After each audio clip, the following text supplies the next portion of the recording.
We'll start with a simple question, Clayton. I mean, how are you feeling after these charges have been filed? A huge weight is off my shoulders. I feel gratitude for justice being served. This is the first time that it feels like it's really nearing the end. Of course, she still has to face those charges, and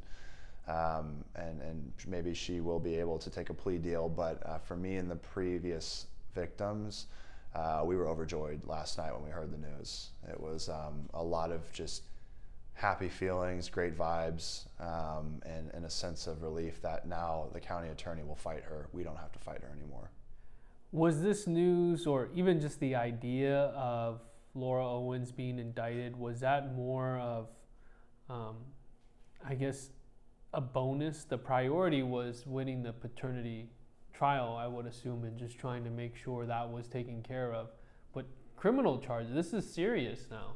Yeah, I would say that me and the prior victims all were hoping for criminal charges.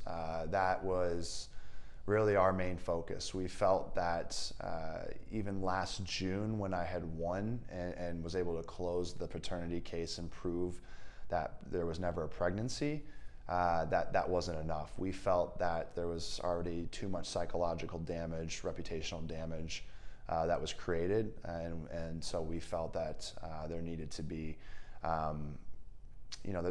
she needed to face charges for what she had done. She needed to be accountable, and she has not apologized once. She continues to claim that she's telling the truth. And so we said, listen, if she's not going to own up to this and basically admit her wrongdoing, then we hope that she faces major charges to force her into finally admitting she lied. So this is exactly what we wanted. And we really felt that we couldn't stop until she had severe charges placed upon her. What was your reaction in court to find out that she had said she had miscarried? And after the fact that she had said that she was expecting twins, I mean, there's a lot of information to absorb in a stressful situation. Yeah, I'll never forget when I was sitting in the courtroom at that table. I was infuriated multiple times where I was clenching my fists and had this rage overtake me because she was throwing out every accusation that she could. And she even said that I raped her in court. She said that publicly, and I just remember like having this feeling of wanting to flip the table because I was so angry that she was trying to just destroy me as a human being, and for no other purpose than her ego was hurt that I didn't want to date her. So I remember after that night I slept a very deep sleep because my emotions just basically I was worn out because I was running on adrenaline that entire court hearing. Have you ever been involved in something like this? I mean, the county attorney is saying that it's clear she altered the sonogram and really lied multiple times in court. She has been charged with perjury. Mm-hmm. No, I mean, unfortunately, I guess being in the public light, this isn't my first accusation. I had another false accusation of a cheating scandal right when I came off reality television. I dispelled that within 24 hours with location services on my iPhone. But this unfortunately was not the first time that I had a false accusation, but this is the first time that I've had a pregnancy accusation, and I hope it's the last. I've found that I'm a target. Going on reality television has put me in a position where people, I think, feel they can take advantage of me for their own personal gain. So this time around, I'm very, very proud of myself for standing up and fighting, and hopefully showing people like, don't do this in the future, because there's going to be repercussions for your actions. And in this trial, there was no documentation that she sought medical care for her alleged pregnancy. She claimed that she had seen 8 or 10 different providers, but thankfully we had the court subpoena her records, and upon doing so, all 8 to 10 providers came back and said that they had no record of her visiting their location. She had, with a few of them, reached out to them for phone calls and set up a patient portal, but that she never actually was seen by them. And I think what stands out to a lot of people were the claims that you could have impregnated her without actually having direct physical sex with her. Obviously, there were sexual acts that were discussed, but I mean, this was a very, very brief interaction or a night that you vaguely even remember. Oh, I do remember it fully. I mean, I know that, while I was under the influence of marijuana, I mean, I was in full control. I think obviously I shouldn't have ever crossed that line with her, but I was fully aware of what occurred that night. So I was in disbelief, but I had a thought in my head that came up when she sent me the pregnancy test. I said, I'm either dealing with the craziest person I've ever met, or I'm dealing with someone that's telling the truth. In a situation that would seem like it's completely impossible. I found out that I'm dealing with one of the most insane individuals that I've ever come I've ever crossed paths with. So, but my brain couldn't believe that. I genuinely thought there's no way that I'm actually dealing with somebody of this caliber. We know you're a public figure, obviously, but do you think that is the main reason why she wanted to be with you? Do you think maybe she really had strong feelings for you, or was this more of a financial scheme in some way, since we have fraud charges here? Yeah, not financial at all. My personal belief on this, after really diving into the psychology behind what I think she's doing, is I believe that she lacks self-love. I believe that she hates who she is as a person, and when she tries to date men and they no longer are interested in her, she takes great offense to that. Her ego is hurt, and in response, what she tries to do is destroy the ego and livelihood of the men that are rejecting her. So she just can't take rejection at all. And so her whole shtick is really, if you're not going to date me, then I'm going to make you feel as badly as I do. And maybe you have answered this before, but did you ever feel you needed to file for an order of protection, being that you were getting countless messages from her? Yeah, so I actually filed an injunction against harassment against her. And I did that, truthfully, out of a little bit out of pettiness. The reason why I didn't file an order of protection is because an injunction, the differentiator is, an injunction is against somebody that you don't know personally, and order of protection is like somebody that might be a significant other or someone close to you. Well, I really wanted to make it known to her that I'm like, you are not somebody that I know, and you're more of a stranger than anything. So I filed an injunction and was granted it for a year. And still, did that work? Was there contact? Oh, How yeah, did yeah. that unfold? Yeah, no, it worked completely. I mean, she knew that if she reached out to me in any capacity, she could be arrested for violating the injunction. She filed a order of protection in response to my injunction, and what happened was that then I had that granted against me. But I was totally fine with that because I didn't want to talk to her. So I said, this is perfect. I would love to not be anywhere near you. And so I was fine with the order of protection. Of course, it was very agitating when I traveled overseas and then was stopped by customs on the way back. I was embarrassed when I had people standing behind me in line, and I had that brought up that I had an order of protection against me. That really infuriated me when that was the only time where it really hurt me to have that, because it was more just embarrassing to turn around and see a woman look at me with disgust, thinking that I'm an abuser, which couldn't be farther from the truth. So what have the last 2 years been like for you? I've dealt with a lot of really just tough times in my life, as most of us have. I was able to somewhat move on from this. I had to. I couldn't dwell upon this for every single day and minute for the next 2 years. So I chose to move on with my life as much as I could, and only have to deal with this whenever the present moment required me to address something.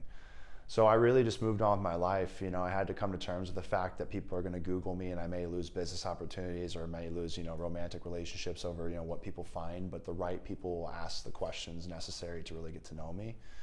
I just said, look, this is your reality. So I lived my life just saying, this is what you are, and the right people will understand and the wrong people won't. And that was the way I was able to really navigate through these last 2 years. So I didn't live this day to day for the last 2 years. I honestly have moved on from a lot of it and just said, hey, whenever something major comes up, address it and then go back to your normal life.